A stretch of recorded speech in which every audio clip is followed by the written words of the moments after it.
Yeah, I'm not going to be too lengthy on this because I know a lot of people are very familiar with it, but it's actually worth putting out again because it's something that people should be very much aware of because you could see with the pattern of history has always been the elite are actually behind communism, and communism is one tool of global domination. But basically, this is the 10 planks of the Communist Manifesto in 1848 by Karl Marx. Today, actually, I think some years ago, true Christians were against this. Today, they pretty much fall in step with it. They're just a bunch of 501(c)(3)s hiding behind the Bible and cute talk. But anybody that actually is a true Christian, in the true sense of the word, or a true Jew, in the true sense of the word, is against this because it's about assimilating into something that is totally evil. But anyway, it's abolition of all private property in land and application of all rents of land to public purpose. You can see a lot of this going on with the even out west with the Bureau of Land Management, with the federal lands that are set up aside for wildlife, but also even through the Environmental Protection Agency, forcing people to do certain things with their land or not be able to do certain things with their land, even like water rights are not your water rights and that type of stuff. That's the EPA basically is a plank of Karl Marx. Basically, that's what it comes down to. I mean, yeah, maybe you need some protection of the environment, but it's come down to the state owns the environment. Basically, the state owns the property and the land because all the property and the land is environment, so one way or the other. And here's a big beef of mine, a heavy progressive or graduated income tax. Some of the most prestigious, wealthy people on this planet are basically connected with the financial and banking system. And actually, like people like Warren Buffett, he hardly ever pays taxes because, he knows how to get around them. And, you got all these people that calculate taxes and all these people sitting behind it. I mean, it's like a whole big game. This whole thing is a waste and a burden upon the economy of real producers because it's almost like the business of America has become paperwork. Paperwork.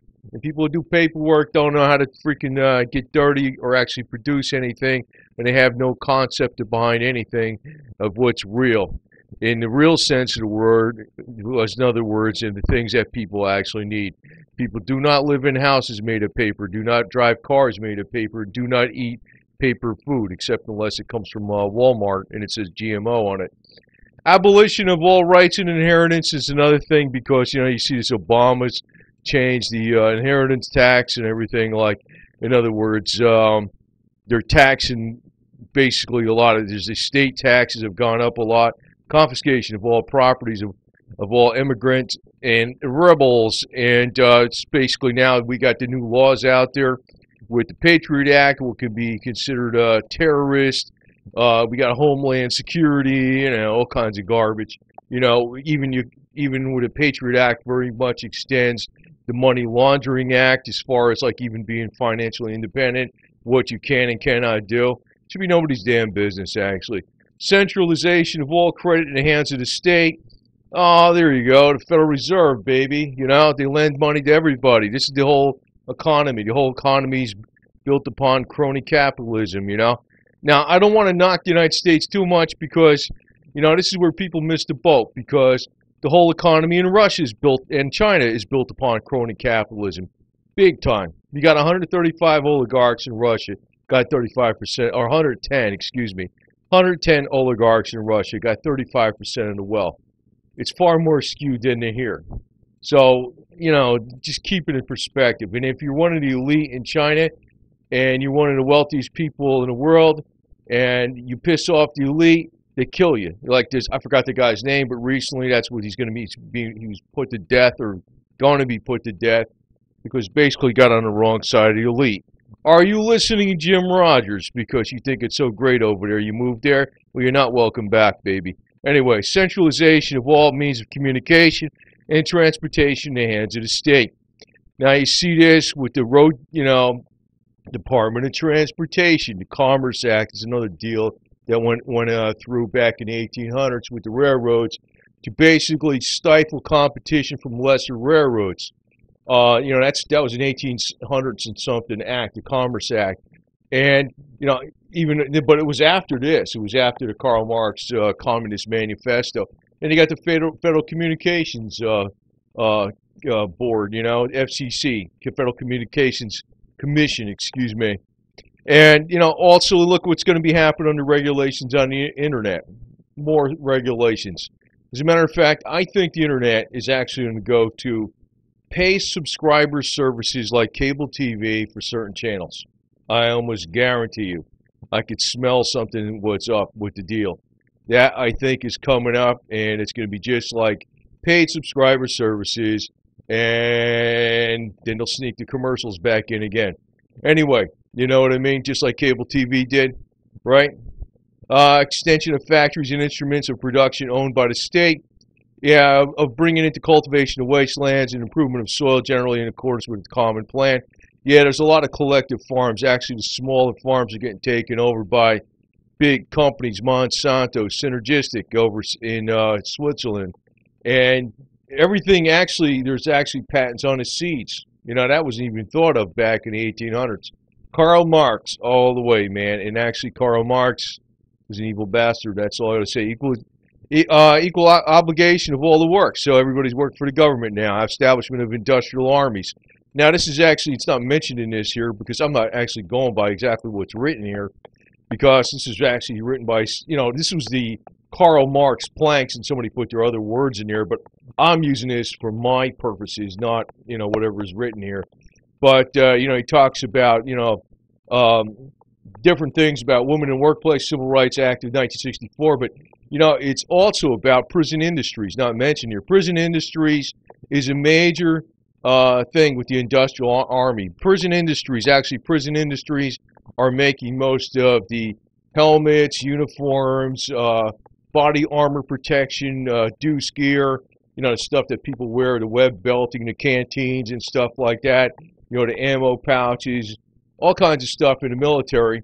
It's being made for out of the prisoners. You know, the prisoners put in there for like an ounce of weed or something like that, you know, some garbage. Combination of agriculture with manufacturing industries, gradual abolition of distinction between town and country by more equitable distribution of population of the country. Yeah, I don't know. Maybe that's somewhat true because that's kind of difficult to say. That one, I don't know. I don't know about because it's kind of difficult to say. Now this one, you know, it's for true. Free education. Number 9, you know, I don't know about, but all the other ones of this 10 planks. Free education of all children in government schools. Abolition of children's factory labor in its present form. Free education, which means free brainwashing.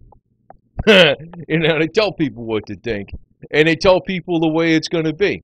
You know, if they want to tell everybody in the school that, you know, the founding fathers are a bunch of idiots or something like that, and they didn't know nothing, and they weren't actually shrewdly trying to set up a system that has never been attempted before in the whole entire history of mankind that we even know about for so many thousands of years, where actually the people broke away from the powers that be, and you don't want to lose that, because once you lose that, it's almost impossible to get back. Because today, with all the types of communication and ways that things can happen like so fast over like either physically or through actually the airwaves, or you know, actually sending communications over the airwaves through the internet, the phone services, or actually physically causing a person to be, you know, moved from one place to the other, or law enforcement to be moved from one place to the other. If the people today lose the freedoms they got in the United States, or whatever are left of them, the only way they're going to be able to break away is if they freaking go on another planet, another solar system that's sort of like habitable like Earth. Because that's basically how it worked back when they found a new world. It was so damn far away, they couldn't go there too easily and, you know, set the law down, you know what I mean? Hey, you know, if things get screwed up over in the East, people just went west. You know, it was almost going to another planet. But today, this is it, man. Since we got vastly improved communications and transportation, this is it. So I just want to remind you again about this 10 planks of Karl Marx, because it's actually a big deal. It's actually going on big time, and it's destroying free enterprise all the way. So I don't know. I almost hate to put it out because it really is doom and gloom, man. But if you look from 1848 till now, And, you know, things, it's almost like a hyperbolic curve. Things are actually accelerating faster and faster. This is what sucks about this deal, man. Things are actually accelerating. You know, it's almost like, you know, hey, it's not too bad. Things are going along. It takes so long. It takes so long. But near, like when it's coming up to critical mass, it's accelerating a lot faster. So, you know, it looks like the nation's going to vote for some other idiot in the office that might be worse than Obama someday.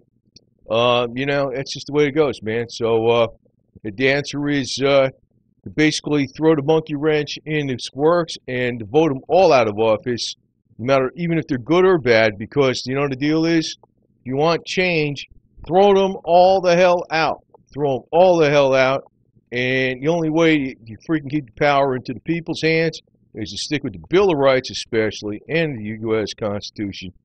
Because this guy, Karl Marx, was actually funded by the guy, I think it was called the League of Just Men or some bullshit. They were trying to set up a plan to take over the world and all this kind of garbage. And communism is not the only plan for taking over the world. It's one arm of it. It's one arm of it. But it looks like, guess what, you know? Heavily progressive graduated income tax. Oh, go to hell. Anyway, over and out.